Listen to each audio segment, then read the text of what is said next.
Hello, good morning to all. हम लोग लागत विश्लेषण पढ़ रहे थे। लागत विश्लेषण में ही हम आगे बढ़ते हैं। आज हम पढ़ रहे थे कि जो हमारी लागतें हैं, वह लागतें हमने परिवर्ती लागत और स्थिर लागत के रूप में पढ़ी थी। परिवर्ती लागतें ऐसी लागतें होती हैं जो उत्पादन कार्य के साथ साथ बढ़ती हैं, अर्थात उत्पादन की मात्रा के साथ साथ बढ़ती हैं, वो परिवर्ती लागतें होती हैं। और जो एक उत्पादन कार्य शुरू करने से पहले जो लागतें लगती हैं, उनको हम स्थिर लागतें कहते हैं। तो हम आगे बढ़ते हैं इसी क्रम में कि जो आज हमने पढ़ना है, अल्पकालीन औसत लागत और औसत परिवर्ती लागत, औसत स्थिर लागत और दीर्घकालीन लागत है। ये सब लागतों के संबंध में आज हम पढ़ेंगे। तो हम देखते हैं सबसे पहले कुल स्थिर लागत क्या है। अर्थात स्थिर लागत ऐसी लागत जो उत्पादन के साधनों को शुरुआत में जो हम उत्पादन के साधन पर जो व्यय किया जा रहा है, जो स्थिर साधन हैं, उन स्थिर साधनों पर जब व्यय करते हैं तो उसको हम स्थिर लागत कहते हैं। यह उत्पादन की मात्रा कितनी हो रही है, इससे स्थिर लागत का कोई संबंध नहीं होता है। तो हम इसमें देखते हैं किस प्रकार से स्थिर लागत का वक्र बनता है। ये आपका स्थिर लागत है। स्थिर लागत वक्र हमेशा एक सीधी रेखा में बनता है, क्योंकि इसमें हम देखते हैं उत्पादन कितना भी करें, हम उत्पादन शून्य पर हैं तब भी लागत इतनी लगी है हमारी, इसको हम पी मान लें या कॉस्ट यहाँ पर पी मान लें, तो पी उत्पादन हमारी तब भी थी जब उत्पादन हमारा शून्य था। उत्पादन बढ़ा, Q1 हुआ, स्थिर लागत तब भी उतनी ही रही। उत्पादन बढ़ के फिर से Q2 हुआ, तब भी उत्पादन स्थिर लागत उतनी है। तो स्थिर लागत का संबंध जो स्थिर साधनों से है, जिनका उत्पादन की मात्रा से कोई संबंध नहीं होता है। तो आगे देखिए, अब है कुल परिवर्तनशील लागत। जब हम उत्पादन कार्य करते हैं, उत्पादन में जो परिवर्ती साधन हैं, उन परिवर्ती साधनों पर जो व्यय होता है, वह परिवर्तनशील लागत या परिवर्ती लागत होती है। अर्थात जैसे जैसे उत्पादन की मात्रा बढ़ेगी, परिवर्ती लागत की मात्रा भी बढ़ती रहेगी। इसका हम इस ग्राफ में देखते हैं। ये आपकी उत्पादन की मात्रा है एक्स अक्ष में, और वाई अक्ष में लागत की मात्रा है। तो इसमें हम देखते हैं जैसे जैसे हमारी उत्पादन की मात्रा बढ़ेगी, उस प्रकार से TVC अर्थात टोटल वेरिएबल कॉस्ट भी बढ़ेगी। इस प्रकार का वक्र बनता है। अब देखिए, इसमें जैसे ये उत्पादन था, उत्पादन की मात्रा यहाँ पर इतनी है, तो इस स्तर पर लागत इतनी लगी है। फिर उत्पादन बढ़ाया हमने, इस स्तर तक पहुँचे, और लागत यहाँ तक पहुँच गई बढ़ करके। जैसे जैसे उत्पादन बढ़ रहा है, उत्पादन फिर बढ़ाया, इस स्तर पर पहुंचा उत्पादन, और तो लागत इस स्तर पर पहुंच गई। तो जैसे जैसे उत्पादन की मात्रा बढ़ रही है, वैसे वैसे उत्पादन लागतें बढ़ती हैं। कौन सी? परिवर्तनशील लागतें। और जो परिवर्तनशील लागतें हैं, यह कच्चे माल पर जो व्यय होता है वह होता है, या हम कह सकते हैं कि यह वह व्यय है जो मजदूरों को जो परिवर्ती साधन है उन पर किया जाता है, वह उत्पादन परिवर्तनशील लागत है। हम अब आगे देखते हैं। इस प्रकार से वक्र परिवर्तनशील लागत का बढ़ता आगे। अगला आपका है कुल लागत। अब कुल लागतें कौन सी होंगी? जो कुल स्थिर लागत और कुल परिवर्ती लागत का योग होगी। अब देख रहे हैं आपका ये वाला वक्र, आपका स्थिर लागत का वक्र हम अभी देखते हुए आए हैं इसको। ये स्थिर लागत वक्र है, और ये जीरो से शुरू होने वाला परिवर्ती लागत का वक्र था। ये दो वक्र हम देखे थे हमने। अब इनका योग होगा कुल लागत। अर्थात ये आपकी इस उत्पादन स्तर पर, माना ये इसको हम 10 मान लें, परिवर्ती लागत 10 है, और सॉरी कुल स्थिर लागत 10 है और परिवर्ती लागत इस स्तर पर 0 है। और जो कुल लागत है 10 और 0 का योग 10। अब यहाँ पर देखते हैं, इस स्तर उत्पादन के स्तर पर देखते हैं, ये आपकी परिवर्ती लागत है। परिवर्ती लागत माना इधर पर 8 थी, और स्थिर लागत 10 ही थी, 10 ही है वो। और तो कुल लागत का स्तर हो जाएगा यहाँ पर, ये 18 का स्तर जाएगा, ये 18 होगा लगभग।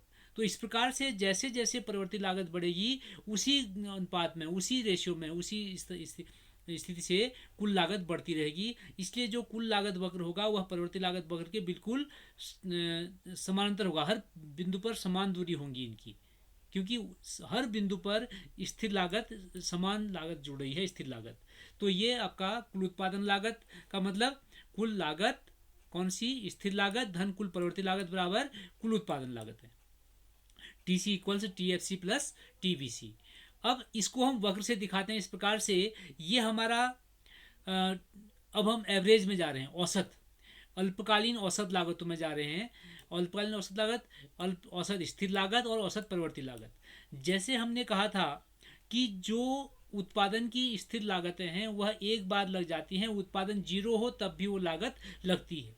तो माना किसी फर्म का स्थिर लागत 40 है, 40 स्थिर लागत है, उत्पादन शून्य है तब भी 40 स्थिर लागत है, उत्पादन 1 इकाई किया तब भी 1 इकाई का स्थिर लागत 40 है, उत्पादन 100 इकाइयाँ की यहाँ पर जाके देखते हैं हम, तब भी स्थिर लागत 40 ही है।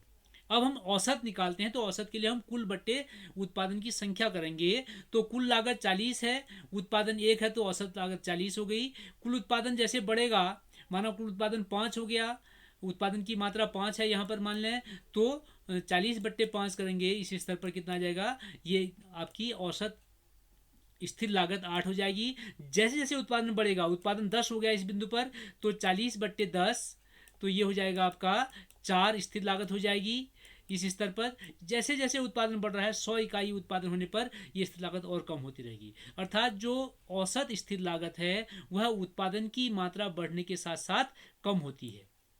अब जो वेरिएबल कॉस्ट है, परिवर्ती लागत है, वह पहले तो कम होती है। पहले जो परिवर्ती लागत होगी औसत, वह पहले कम होगी, एक न्यूनतम बिंदु जाने बाद फिर वह धीरे धीरे एवरेज जो वेरिएबल कॉस्ट है वह भी बढ़ने लगती है। इस प्रकार से ये आपकी औसत परिवर्ती लागत है। इन दोनों का योग का जो कुल हमने देखा, इनको जोड़ करके कुल लागत बट्टे कुल इकाई की संख्या औसत लागत होती है। उसका वक्र थोड़ा और अधिक चपटा हुआ, क्योंकि उसमें स्थिर लागत, जो औसत स्थिर लागत है वो घटती हुई जुड़ेगी और औसत परिवर्ती लागत घटने के बाद बढ़ती हुई जुड़ेगी। तो ये वक्र आपका एसी वक्र ऐसा बनेगा। अगले चित्र में हम देखते हैं जहां पर केवल एसी वक्र ही दिखाया गया है। इस प्रकार से एसी वक्र का इस प्रकार का वक्र होगा जो औसत लागत दिखाएगा दीर्घकाल में। क्योंकि दीर्घकाल में सभी साधन परिवर्ती होते हैं, तो हमारा परिवर्ती और स्थिर साधन का अंतर समाप्त हो जाता है। तो दीर्घकाल में हमारी औसत लागत इस प्रकार से वक्र बनता है। आगे देखिए, अब हम सीमांत लागत की ओर बढ़ते हैं। जैसे हमने देखा था सीमांत उपयोगिता, एक अतिरिक्त इकाई के उपभोग से प्राप्त होने वाली उपयोगिता सीमांत उपयोगिता थी। उसी प्रकार से हम देखते हैं कि जो सीमांत लागत है वह भी एक अतिरिक्त इकाई के उत्पादन करने में जो व्यय अतिरिक्त हो रहा है, अर्थात हम कहें कुल लागत में कितनी वृद्धि हुई। माना 10 इकाइयाँ उत्पादन की, 10 इकाइयों के उत्पादन में जो कुल लागत थी वह 120 रुपया थी। अगर हमने 11 इकाइयाँ उत्पादन की, तो 11 इकाइयों के उत्पादन करने में यह जो लागत थी वह 129 हो गई। माना तो इसका मतलब है जो 11वीं इकाई थी, उस 11वीं इकाई ने कितना लागत बढ़ाई, 9 इकाई लागत बढ़ाई, 9 रुपया लागत बढ़ाई। इसका मतलब इस इकाई की जो सीमांत लागत है वह 9 रुपया होगी।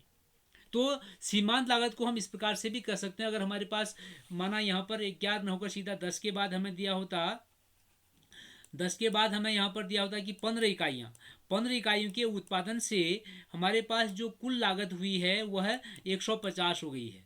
तो अब हमें परिवर्ती औसत लागत निकालनी, सीमांत लागत निकालनी है। तो हम देखते हैं कुल लागत में परिवर्तन कितना, अर्थात डेल्टा टीसी, टोटल कॉस्ट में परिवर्तन कितना, 150 ऋण 120 बराबर 30। कुल डेल्टा टीसी कितना है, 30, अर्थात कुल लागत में परिवर्तन 30 और कुल उत्पादन में परिवर्तन, उत्पादन 15 हो गया है, पहले 10 था तो 5। इस प्रकार से भी हम निकाल सकते हैं 6 इसका और सीमांत लागत हो जाएगी। ऐसे भी हम सीमांत लागत निकाल सकते हैं जब हमें अधिक मात्रा एक साथ बढ़ाई हुई दी जाए। तो अगर हमने 5 जो अतिरिक्त इकाइयाँ हमने लगाई हैं इस स्तर पर, तो इन 5 इकाइयों की सीमांत लागत कितनी है तो हम ऐसे निकालेंगे। अगर एक ही इकाई की सीमांत लागत निकालनी है तो हम सीधे घटा करके निकाल सकते हैं कि 110 इकाइयों के उत्पादन, जैसे हमने देखा था अभी 10 इकाइयों के उत्पादन में यह 120 था, 11वीं इकाई के उत्पादन में यह 129 हो गया। इसका मतलब ये हो गया कि एक इकाई के लगाने से 9 रुपया लागत बढ़ी, जिसको हम सीमांत लागत कहते हैं। सीमांत लागत वक्र भी इस प्रकार से पहले घटेगा और न्यूनतम बिंदु जाने बाद फिर इस पर से ऊपर को उठेगा। और ये जो आपका एरिया दिख रहा है आपका, यह टोटल वेरिएबल कॉस्ट का है, अर्थात जो परिवर्ती लागतों का एरिया है, इसको हम टोटल वेरिएबल कॉस्ट भी कहते हैं। अब हम देखते हैं सीमांत लागत और औसत लागत में संबंध क्या। हमने देखा था कि सीमांत लागत है एक अतिरिक्त इकाई के उत्पादन से जो लागत में वृद्धि हो रही है उसको हम सीमांत लागत कहते हैं। और औसत लागत है कि कुल उत्पादन की मात्रा में कुल इकाइयों का, अर्थात कुल उत्पादन लागत में कुल इकाइयों का भाग देने पर हमें औसत लागत प्राप्त होती है। औसत लागत को हम कह सकते हैं प्रति इकाई लागत कह सकते हैं। औसत लागत क्या है? औसत लागत हमारी है प्रति इकाई लागत, इसको हम प्रति इकाई लागत भी कहते हैं। हर स्तर पर समान रहेगी प्रति इकाई लागत, प्रति इकाई लागत। औसत लागत है हमारी प्रति इकाई लागत। पूरा एवरेज निकाल दिया। अब जो सीमांत लागत है वह देखता है कि कुल लागत में परिवर्तन कितना हुआ, उत्पादन में परिवर्तन कितना हुआ। जैसे हमने अभी देखा था कि हमने 10 इकाइयों में 120 रुपया खर्च किया था, 15 इकाइयों में 150 रुपया खर्च हुआ, तो लागत परिवर्तन हमारा 30 रुपया हुआ और उत्पादन की मात्रा परिवर्तन 5 हुआ। तो औसत हमारा यहाँ सीमांत यहाँ हमारा आया था 6। अगर हम डायरेक्ट कहें कि 10 इकाइयों पर 120 और 11वीं इकाई पर 129, तो सीमांत लागत आपकी क्या हो जाएगी? सीमांत लागत यहाँ पर 9 रुपया हो जाएगी। तो इस प्रकार से इसमें संबंध देखते हैं सबसे पहले कि यह है दोनों की गणना कुल लागत पर की जाती है, उत्पादन की कुल लागत पर गणना कर रहे हैं हम दोनों की। दूसरा है प्रारंभ में एसी वक्र, एसी मतलब एवरेज कॉस्ट वक्र गिरता है, तब एमसी वक्र भी एक सीमा तक गिरता है, किंतु एक अवस्था के बाद एमसी वक्र का बढ़ना आरंभ हो जाता है, एसी वक्र गिरता रहता है। अब देखिए इसके लिए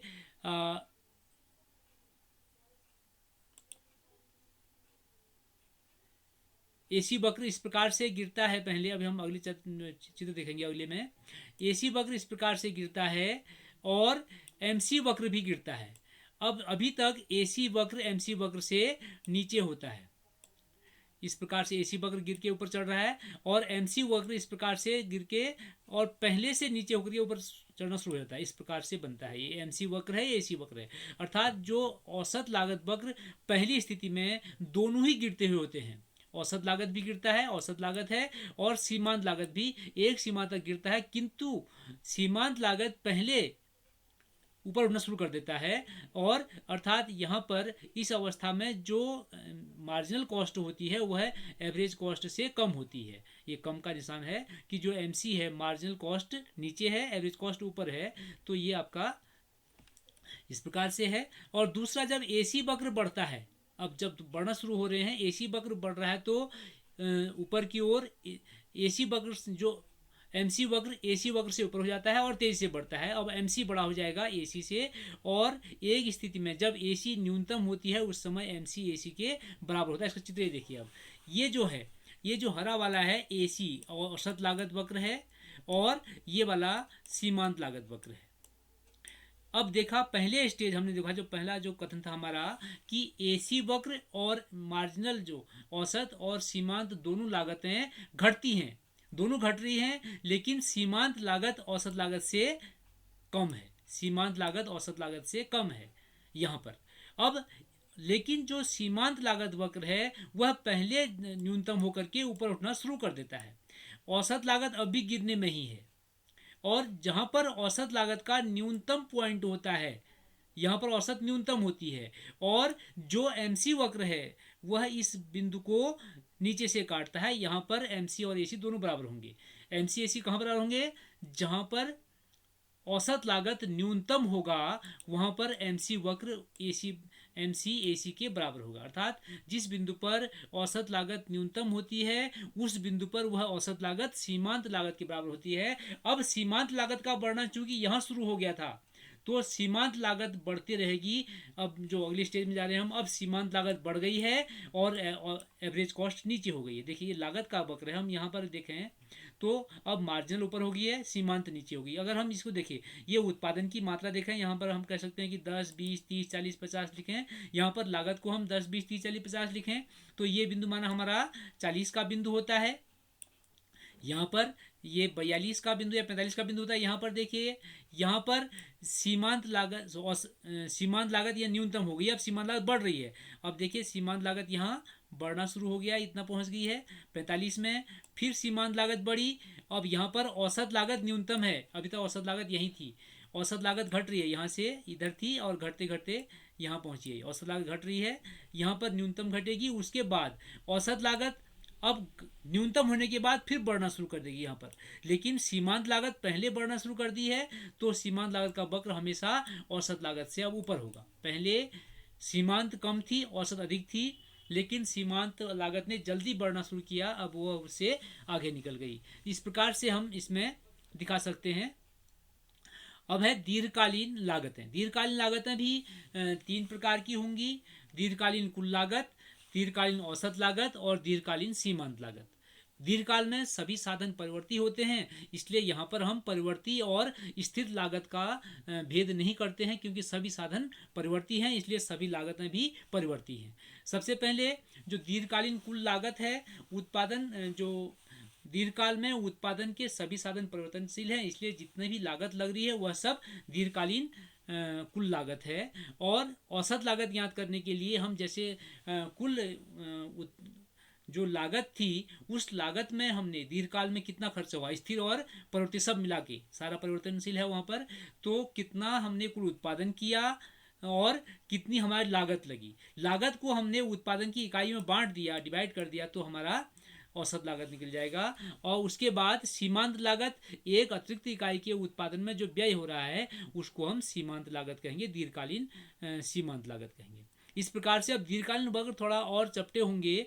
वही स्थिति यहाँ भी है जो हमने वहाँ पर देखा था एमसी और एसी का रिलेशन।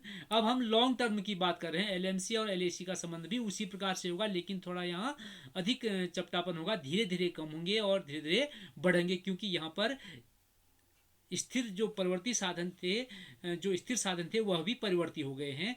तो ये स्थिति आपकी यहाँ पर आई। ये आपका एमसी वक्र था, एसी वक्र जो एलएसी था। अब यहाँ पर दीर्घकालीन हम एलएसी लिखते हैं, इसको पहले ऊपर था अब नीचे है। यहाँ पर इस प्रकार से एमसी नीचे है और एसी ऊपर है, जैसे वहाँ था। इस प्रकार से एमसी जल्दी नीचे एकदम मिनिमम होकर के बढ़ना शुरू कर दिया है और एसी के न्यूनतम पॉइंट पर काट रहा है। यहाँ पर एलएसी और एलएमसी दोनों बराबर हैं और उसके बाद एलएमसी ऊपर हो रहा है, एलएसी नीचे हो रहा है।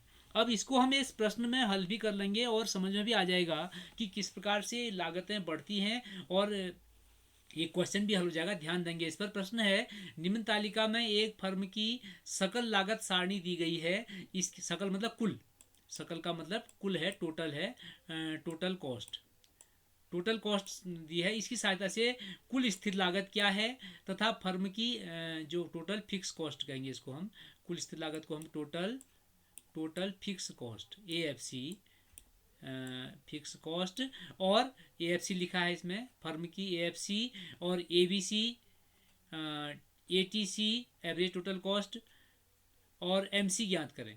ये सब ज्ञात करनी है। तो इसमें देखिए, सबसे पहले उत्पादन 0 है, कुल लागत 40 है। उत्पादन 0 होने पर कुल लागत 40 का मतलब टोटल फिक्स कॉस्ट कितनी हो गई? टोटल फिक्स कॉस्ट हो गई हमारी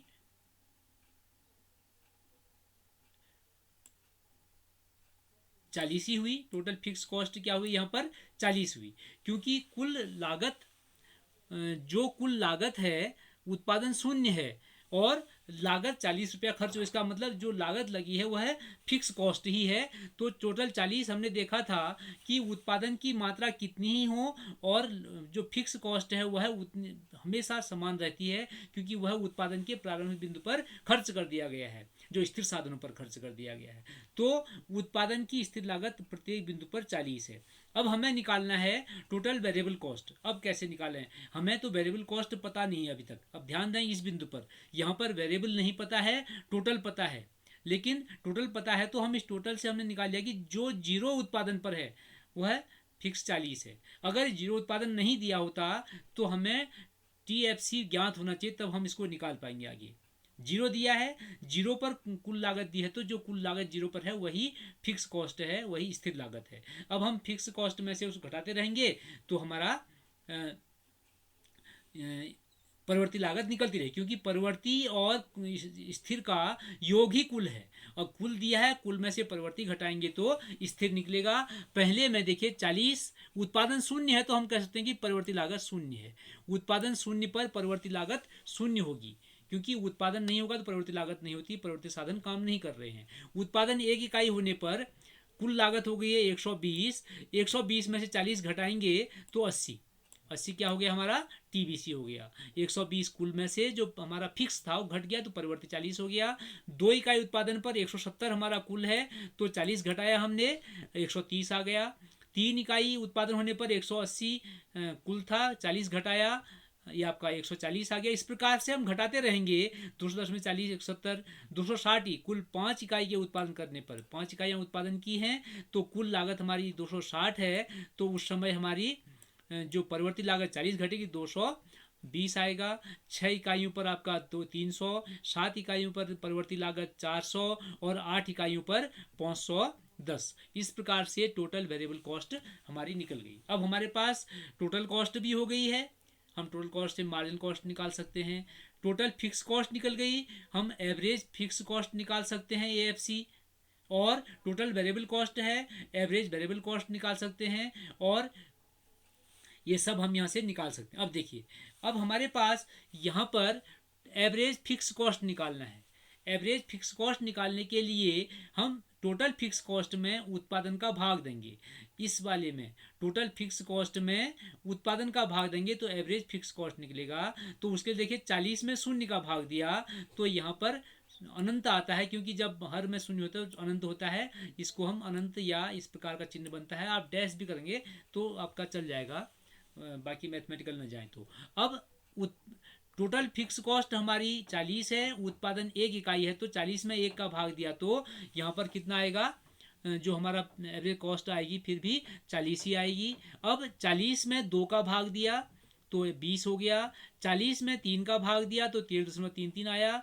40 में 5 इकाइयाँ, जो हमारा फिक्स कॉस्ट देखो गिर रही है, फिक्स कॉस्ट हमने दिखाया था ग्राफ में, लगातार नीचे गिर रही थी, तो वही यहाँ दिखाया जा रहा है कि 4 इकाई पर ये 10 रुपया हो गया। 5 इकाई उत्पादन की तो फिक्स कॉस्ट और 5 इकाइयों बढ़ गई 40 रुपया। अब 6 इकाई उत्पादन की तो 40 रुपया 6 इकाइयों बढ़ गया, 6.67 आ गया। इसी प्रकार से 7 इकाई हम भाग दे रहे हैं, 40 में 7 का भाग दिया हमने, ये 7 पंचे 35, 5.71 आया, और 40 में 8 का भाग दिया तो ये हमारा कितना हो जाएगा, 8 पंचे 40। ये जो फिक्स कॉस्ट है, एवरेज फिक्स कॉस्ट निरंतर गिरती रहेगी, निरंतर गिरती रहेगी एवरेज फिक्स कॉस्ट। अब एवरेज वेरिएबल कॉस्ट निकालनी है हमने। एवरेज वेरिएबल कॉस्ट के लिए अब जो हमारा वेरिएबल कॉस्ट था उस वेरिएबल कॉस्ट में हम निकालेंगे, वेरिएबल कॉस्ट में से हम निकालेंगे average variable cost. Variable cost हमारी 0 है, 0 यहाँ कोई उसका अर्थ नहीं बनता है। जब हमारा टोटल वेरिएबल कॉस्ट 0 है, उत्पादन 0 है, तो उसका कोई वो नहीं है। अब देखिए, हमने उत्पादन 1 इकाई की और हमारा एवरेज वेरिएबल कॉस्ट है 80। हमने उत्पादन 1 इकाई किया तो कॉस्ट कितनी है, 80 है, टीबीसी अर्थात वेरिएबल कॉस्ट में हमने इकाई का भाग दिया तो एवरेज वेरिएबल कॉस्ट 80। अब एवरेज कॉस्ट 130 हुई, टीबीसी 130 हुई, तो 130 में हम 130 में 2 का भाग दें 65। अब 140 हुआ, मैं उसका 3 का भाग दें 46। 170 आया अगला वेरिएबल कॉस्ट, उसमें 4 का भाग दें इतना। फिर 220 आया वेरिएबल कॉस्ट, तो 5 का भाग दें, 5 इकाइयों में बढ़ना है, एवरेज निकाल रहे हैं, हमेशा इकाइयों का भाग देंगे तो ये 44 आ गया। फिर 300 वेरिएबल कॉस्ट है, उसमें हमने 6 का भाग दिया तो 50 हो गया। अब देखिए 80 से 65 घटी, 46 घटी, 42 घटी, फिर बढ़ना शुरू हो गया। अर्थात जो एवरेज वेरिएबल कॉस्ट है वह पहले घट रही है, न्यूनतम बिंदु जाने के बाद फिर बढ़ना प्रारंभ कर रही है। अब देखिए अगले में वेरिएबल कॉस्ट ये आई और लास्ट में 550 में 8 का भाग दिया। इस प्रकार से एवरेज वेरिएबल कॉस्ट ये आई। अब हमें निकालना है एवरेज टोटल कॉस्ट।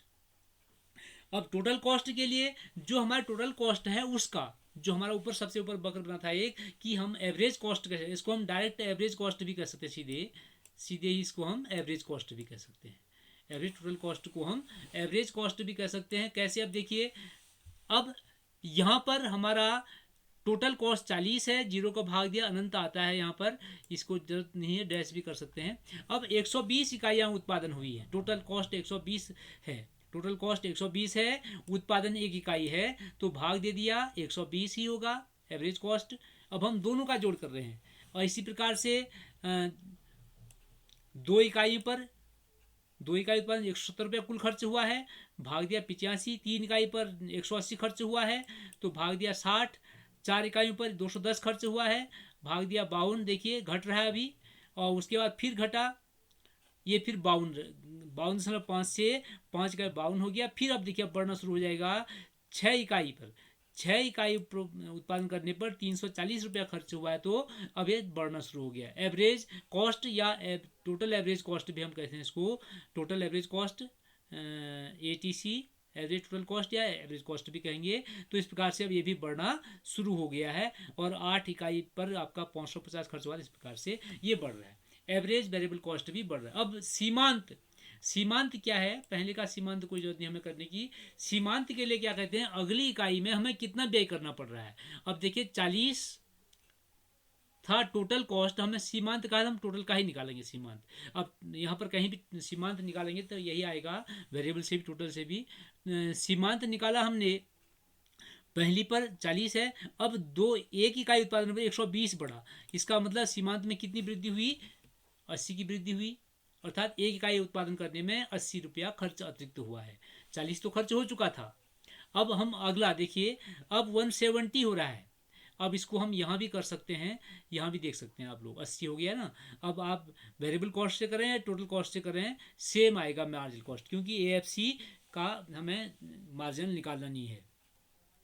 अब देखिए अगला 170 से 180 हुआ है, कितना बड़ा, सॉरी 120 से 170 हुआ, 120 से 170 कितना हो गया, 50 बढ़ा। यहाँ भी देखिए 80 से कितना हुआ, 130 हुआ, तो 50 बढ़ा।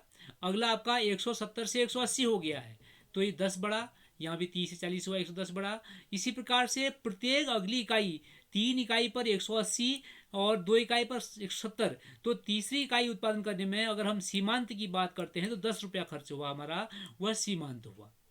अब देखिए चौथी इकाई उत्पादन करने में 180 से 210 हो गया है, 180 था 210 कितना बढ़ा, 30 बढ़ गया है, 30 बढ़ा। चौथी इकाई के लिए सीमांत 30 हो गया। देखो सीमांत भी पहले घटा है और फिर बढ़ना शुरू हो गया है।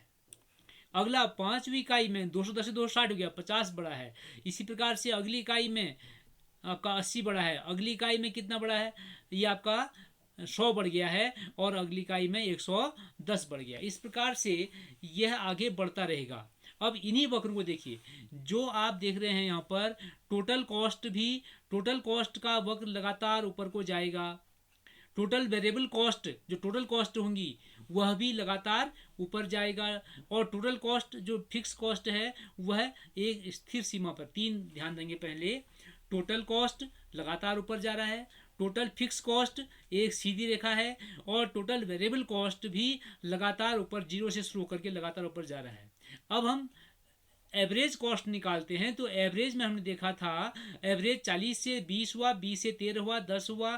Fix cost, average fix cost लगातार नीचे गिरेगा। एवरेज वेरिएबल कॉस्ट पहले नीचे गिरेगा, उसके बाद फिर न्यूनतम बिंदु बाद बढ़ना शुरू हो जाएगा इस प्रकार से। और एवरेज जो आपका कॉस्ट है, वह कॉस्ट भी, एवरेज कॉस्ट भी पहले नीचे गिरेगा फिर बढ़ना शुरू हो जाएगा, और मार्जिनल कॉस्ट भी पहले गिरेगा फिर बढ़ेगा। आप देखिए सभी ये यू आकार के होंगे, ये भी यू बनेगा, ये भी यू बनेगा, और ये भी यू बनेगा।